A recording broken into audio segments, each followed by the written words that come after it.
మీరు వేకువని లేచి చాలా రాత్రి అయిన తర్వాత పండుకొనుచు కష్టార్జితమైన ఆహారం తినుచు నుండుట వ్యర్థమే, తన ప్రియులు నిద్రించుచుండగా ఆయన వారికి ఇచ్చుచున్నారు. మరొక మాట చదువుతాను.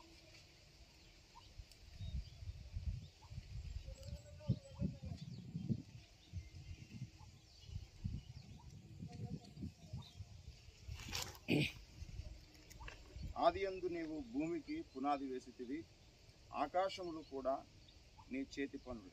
కీర్తనలో 102:25. ఇంతకుముందు 127 చదువుకున్నాం. మంచిది, చిన్నమాట ప్రార్థన చేసుకుందాం. మరి భూమికి, ఆకాశానికి, అన్నింటికి కూడా దేవుడు పునాదులు వేస్తూ వచ్చాడు. ఏ నిర్మాణమైనా పునాదితో ఆరంభం కావాలని, ఇది సృష్టికర్త అయినటువంటి దేవుడు పంచభూతములను నిర్మించిన వాడు.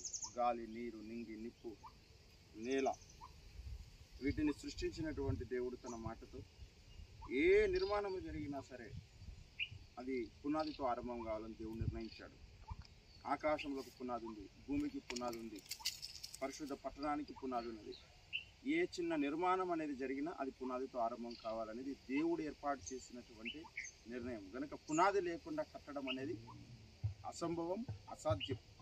కనుక ఇప్పుడు ఇది పునాది కమ్ పిల్లర్గా ఇది అప్డేట్ అయింది.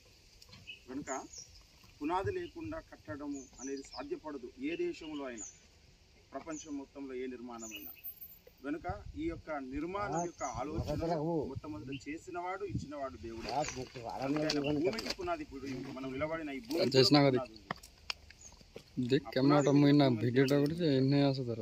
ఆకాశంలో కూడా పునాది వేశాడు ఆయన, ఆకాశంలో కూడా.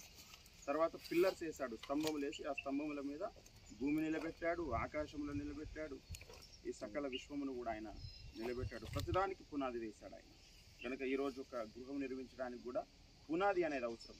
ఇదే విధంగా భక్తి జీవితానికి కూడా ఒక పునాది అనేది ఉంటుంది. భక్తి జీవితానికి కూడా పునాది ఉంటుంది.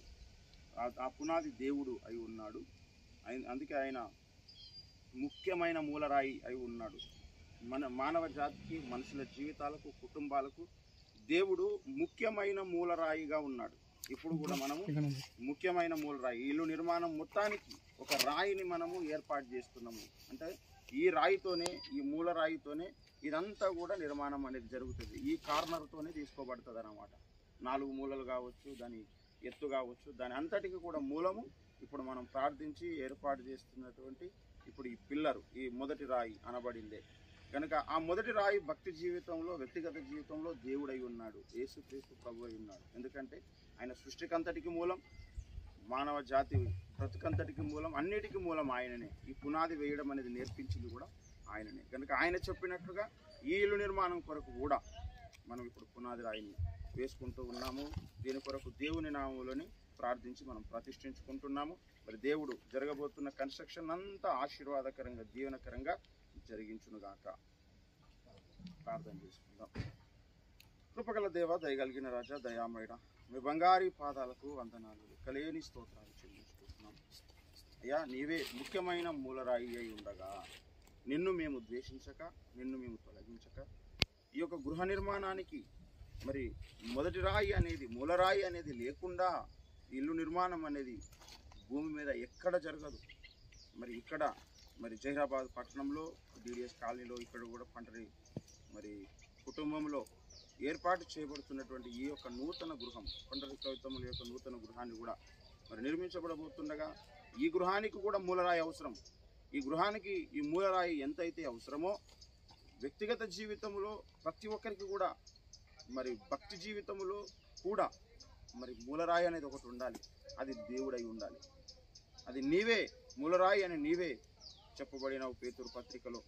కనుక ముఖ్యమైన మూలరాయి అయిన నీవు అందరి బ్రతుకులలో నీవు ఉండి మా జీవితాలను ఒక ఇల్లులాగా నువ్వు కట్టాలి. దానికి ఒక మాదిరిగా, ఒక ఛాయగా మరి ఇక్కడ ఒక భౌతికమైన ఇల్లు కట్టబడుతుంది. ఇప్పటికే కొన్ని వేల ఇళ్ళు కట్టబడ్డాయి భూమి మీద. ఈ పట్టణంలో, ఈ కాలనీలో కూడా ఎన్నో ఇళ్ళు కట్టబడ్డాయి.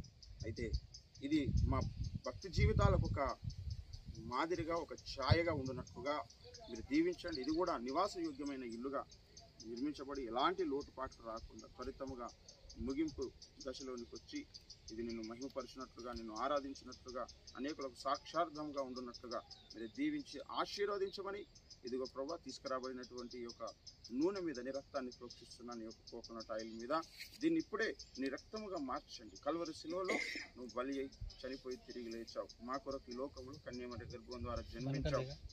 33.5 ఏళ్ళు ఈ లోకంలో ఉన్నావు దేవుని కుమారుడవుగా.